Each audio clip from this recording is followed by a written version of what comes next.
কথা হবে একটাই, যে জমিন আল্লাহর, বিধান চলবে। এই জমিন কার? এই জমিন আল্লাহর। আমি আল্লাহর বান্দা, আমি আল্লাহর দিন পালন করি, আমি আল্লাহর রাসূল মুহাম্মদ সাল্লাল্লাহু আলাইহি ওয়াসাল্লামকে অনুসরণ করি। এই জমিনে মুসলিমদের মধ্যে শরিয়া চলবে, বিধান চলবে কার? আল্লাহর। এক সোজা কথা। আর যাদের এটাতে অ্যালার্জি হয় তারা কোথায়? জাহান্নামে গিয়ে মরে মরুক। এটা নিয়ে আমাদের কোনো আফসোস নাই, আপত্তি নেই। হ্যাঁ, তারা যদি ভালোই ভালোই মেনে নেয় তো আলহামদুলিল্লাহ, না মানলে আমরা দাওয়াতের কাজ তো করতে থাকবোই।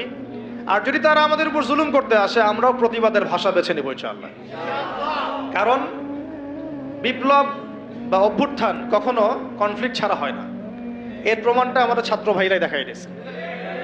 একটা আদর্শকে যদি আপনি রাষ্ট্র পর্যায় পর্যন্ত নিতে চান, সবসময় শুধু দাওয়াতের মেহনত দিয়ে যথেষ্ট হবে না। অনেক সময় প্রতিবাদের ভাষারও প্রয়োজন আছে, এবং প্রতিবাদের ভাষায় কথা বললে যে কাজ হয়, এটা তো জুলাই মাসে এর প্রমাণ বহন করছে। আর কি বহন করছে না? এখন যারা জুলুম করেছে ছাত্র ভাইদের উপরে, এবং ছাত্র ভাইরা যখন এটাকে প্রতিবাদ করেছে, তার একটা দাবি নিয়ে যখন, এক দফা দাবি নিয়ে যখন রাস্তায় নেমেছে, তখন আমরা কি ছাত্র ভাইদেরকে বলেছিলাম যে ছাত্র ভাই, বুকে হাত দিয়ে বলেন তো, কেউ কি বলেছে এই ছাত্র ভাইরা সন্ত্রাসী, এই ছাত্র ভাইরা উগ্র? বলেছে কেউ? কেউ যদি বলে থাকেও, এই কথাটা কি সঠিক হবে না ভুল? এই কথাটা কি ইনসাফ হবে না জুলুম?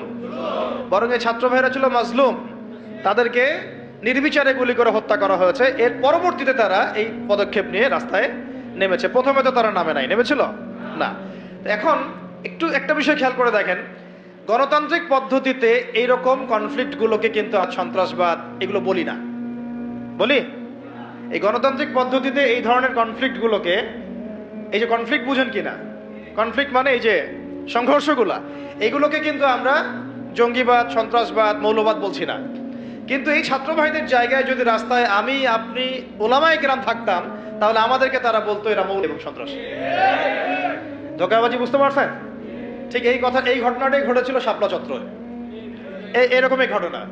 ওই সময় তো ছাত্র ভাইয়ের আমাদের সাথে ভেবে ছিলেন না, ছিল শুধু ওলামায়ে কেরাম এবং তোল্লাব যারা, তারা ছিলেন। কথা হচ্ছে, তখন কিন্তু আমাদেরকে জাতির সামনে এবং পুরো বিশ্ব মিডিয়া উপস্থাপন করা হলো যে এরা উগ্র, এরা সন্ত্রাসী, তাই না? বহুজনের ঘাড়ে 10টা-20টা করে মামলা ঝুলা দেওয়া হলো, কত ভাইকে শাপলা চত্বরে নির্মমভাবে গুলি করে হত্যা করা হলো। তো এই যে বিষয়গুলো, ইসলামকে কিভাবে তারা সমাজ থেকে সংকীর্ণ করে, এটা আপনাদেরকে বুঝতে হবে। যখন ইসলামের প্রশ্ন আসে, তখন তারা আমাদের উপর এমন জুলুমের স্টিম রোলার চালায় যেটা আবু জেহেলও করে নাই। কিন্তু গণতান্ত্রিক পদ্ধতিতে যখন তারা কোনো কনফ্লিক্টে যায়, তখন তারা কিন্তু এটা সন্ত্রাসবাদ বলছে না, বরং আমরা বলছি ছাত্র ভাইরা সাহসিকতার পরিচয় দিয়েছেন, এবং তারা ছিলেন এখানে সবচেয়ে হকপন্থী। তারা হকপন্থী ছিলেন না, বিপরীত পক্ষ হকপন্থী ছিল। এখন হকের তো বিজয় হলো, এটাও তো দেখলাম। আর বিজয়ের সময় কি তারা শুধু দাওয়াত দিয়েছে? যখন তাদেরকে মেরেছে, তারা কি বলেছে ভাই আর মারিয়েন না, আল্লাহর রাস্তায় আর মারিয়েন না? নাকি তারাও দুই একটা লাঠি সোঁটা নিয়ে প্রতিবাদ করেছে? কোনটা? আর এই প্রতিবাদটাই যদি আবু তো আদনান করতে যাইতো, তাহলে সমস্যা ছিল। এই প্রতিবাদটাই যদি আমাদের ওলামায়ে কেরাম করতেন, তাহলে সমস্যা ছিল। এই প্রতিবাদগুলো যদি আমরা বেশি না, ওই যে কুরবানির জবাই করা ছুরিগুলো নিয়ে বেরোইতাম, তাহলে অবস্থা খারাপ ছিল। অস্ত্র শস্ত্র তো না, এগুলি অস্ত্র সবার বাসায় আছে না, কুরবানির গরু জবাই করা ছুরি। তারা বের হয়েছে কি নিয়ে? সাউন্ড গ্রেনেড নিয়ে, মেশিন গান নিয়ে, AK-47 নিয়ে শুয়ে শুয়ে গুলি করতেছে, আর বলতেছে যে 5টারে মারলাম, 10টারে মারলাম। ভিডিওগুলো দেখেন নাই? তো এর বিপরীতে ছাত্র ভাইরা কি নিয়ে বেরোছে? লাঠি সোটা, ইটপাট কেলেই তো। এই তো, এমনকি ওই যে আপার অনুসারী যারা ছিল, তারা যে অস্ত্রশস্ত্রগুলো নিয়ে শোডাউন করেছিল আর কি, সেগুলো তো ছাত্র ভাইদের কাছে ছিল কি? ছিল না।